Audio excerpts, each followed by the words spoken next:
एक बहुत बड़ा विशाल पेड़ था, उस पर बीसियों हंस रहते थे। उनमें एक बहुत सियाना हंस था, बुद्धिमान और बहुत दूरदर्शी। सब उसका आदर करते ताऊ कहकर बुलाते थे। एक दिन उसने एक नन्ही सी बेल को पेड़ के तने पर बहुत नीचे लटके पाया। ताऊ ने दूसरे हंसों को बुलाकर कहा, देखो, इस बेल को नष्ट कर दो, एक दिन यह बेल हम सबको मौत के मुंह में जाएगी। एक युवा हंस हंसते हुए बोला, ताऊ, यह छोटी सी बेल हमें कैसे मौत के मुंह में ले जाएगी?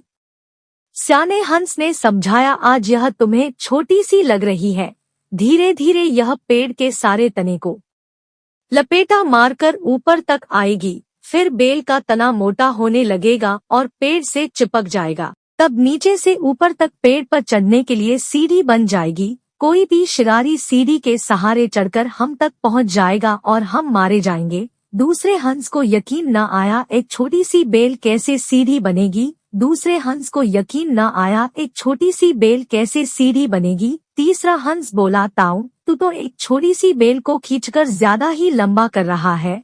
एक हंस बड़बड़ाया, यह ताऊ अपनी अक्ल का रौब डालने के लिए अंटशंट कहानी बना रहा है।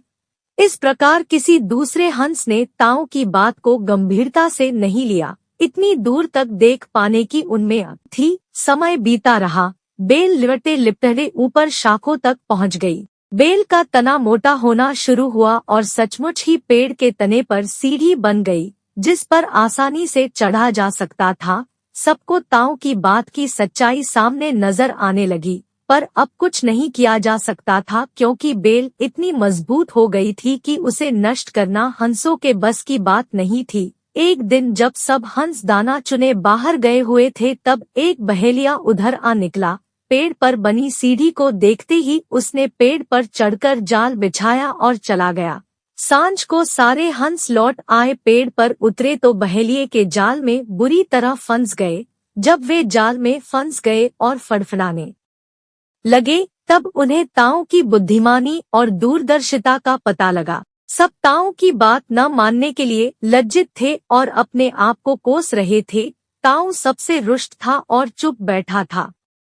एक हंस ने हिम्मत करके कहा, ताऊ, हम मूर्ख हैं, लेकिन अब हमसे मुंह मत फेरो। दूसरा हंस बोला, इस संकट से निकालने की तरकीब तू ही हमें बता सकता है, आगे हम तेरी कोई बात नहीं टालेंगे। सभी हंसों ने हामी भरी। तब ताऊ ने उन्हें बताया, मेरी बात ध्यान से सुनो, सुबह जब बहेलिया आएगा तब मुर्दा होने का नाटक करना। बहेलिया तुम्हें मुर्दा समझकर जाल से निकालकर मीन पर रखा जाएगा, वहाँ भी मरे समान पड़े रहना। जैसे ही वह अंतिम हंस को नीचे रखेगा, मैं सीटी बजाऊंगा, मेरी सीटी सुनते ही सब उड़ जाना। सुबह बहेलिया आया, हंसों ने वैसा ही किया जैसा ने ताऊ ने समझाया था। सचमुच बहेलिया हंसों को मुर्दा समझकर जमीन पर पटकता गया। सीटी की आवाज के साथ ही सारे हंस उड़ गए। बहेलिया अवाक होकर देखता रह गया। सीखा, बुद्धिमानों की सलाह गंभीरता से लेनी चाहिए।